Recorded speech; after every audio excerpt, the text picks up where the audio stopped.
Breaking news in Scottish football today. That news is coming out of Glasgow, and it is confirmed that Gio van Bronckhorst is no longer the manager of Glasgow Rangers. Welcome back, guys, to Son of Scotland TV. We're here to talk about one of the old firm, one of the top teams in Scotland, because they are now managerless as they sit 9 points behind Celtic in the table. Yes, 9 points behind Celtic. It's a massive gap, and you need to mind that gap, or else you'll fall right fucking through it. It's not even, we're not even halfway through the season yet, and they're 9 points behind. Now, I predicted at the start that Celtic would win the league. I thought they would win about 15 points. I said about 15 points between Rangers and Celtic, but as things are going at the moment, based on the current trajectory, it could be a lot more than 15. It could get to like 20, 25, unless Rangers start improving and start getting better results. Now, I thought for a while that Gio should go. I didn't think he was good enough. I didn't think he had what it took to beat Celtic. Now, I think that's the main thing here. It doesn't matter how good you are, right? You can be the manager of Celtic or Rangers, and you can be great. You could be fantastic. But the fact of the matter is, unless you're good enough to beat your city rival, then you ain't good enough for the club. You know, you can have a 90%, win ratio every season in the league. If the guy on the other side of the city's got 100%, then you're fucked. You can't beat him. And I feel with Gio, I looked at his league record, and even though I think he should have been sacked, I don't necessarily think the guy has been sacked for being second place. They say second is last in Glasgow, and I do agree with that.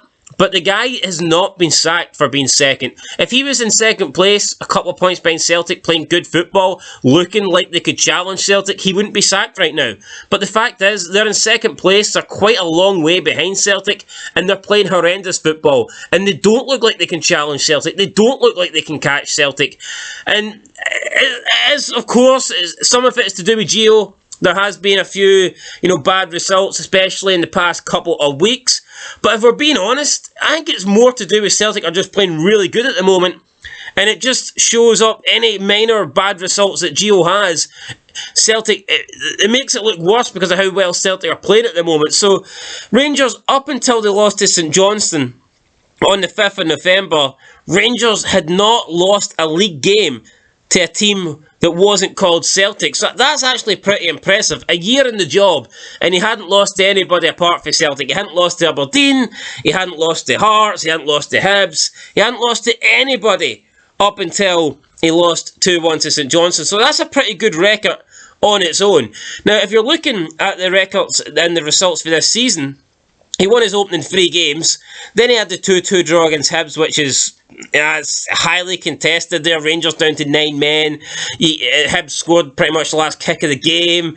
You can feel a bit bad for him. They responded well after that game with a 4-0 win against Ross County.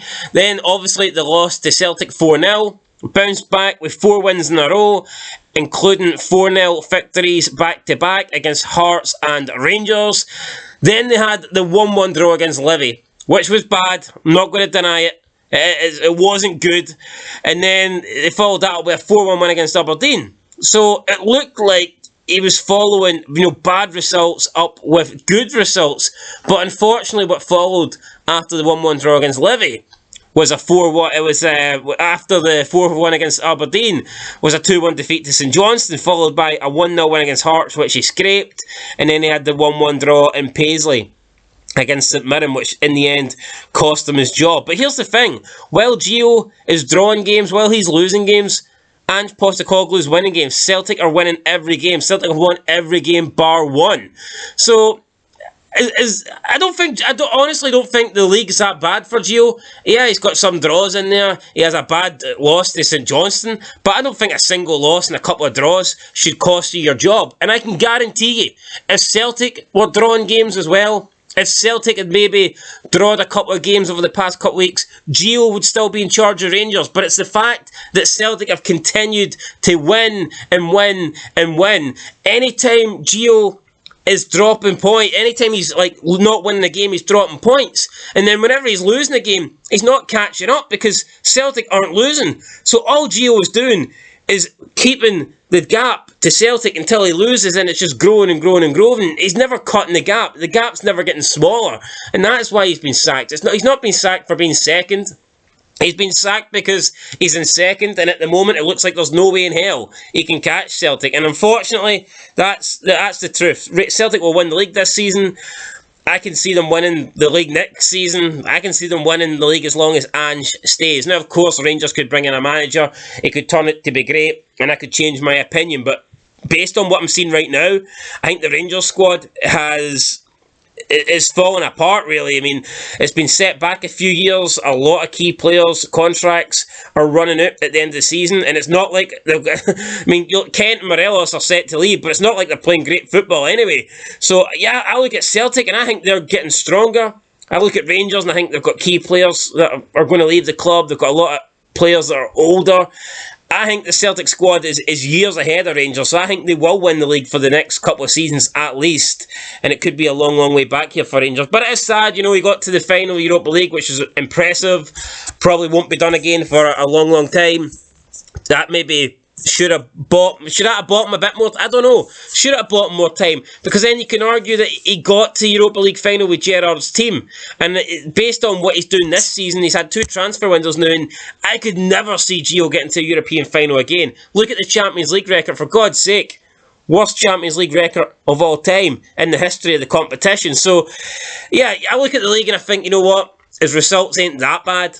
But the point is, the other side, the green side of Glasgow, aren't dropping points at all. So it means any time Rangers do draw, then that draw is under the microscope because they're dropping points that they probably are not going to get back due to Celtic being so dominant. And that is why Gio has been sacked, guys. Who could be the next manager? I don't know. I'll probably make a video on that tomorrow.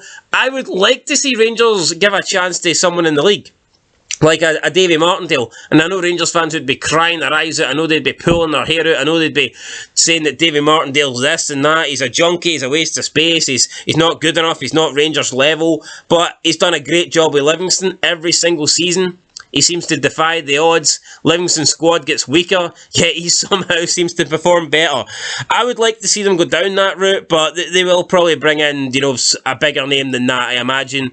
Michael Beale apparently is touted as favourite. Gerrard's up there as well. Neil Lennon, 33-1. Could you imagine Neil Lennon turning up at Glasgow and being the Rangers manager? Imagine that. Neil Lennon goes to Celtic Park as manager of Rangers. That would be fucking insane. Let me know, guys, down below. 2 questions. Do you think Gio deserved to get sacked? And secondly, who do you think will be the new Rangers manager? That's it, guys. Let me know down below and I'll catch you in the next one. But until then, peace.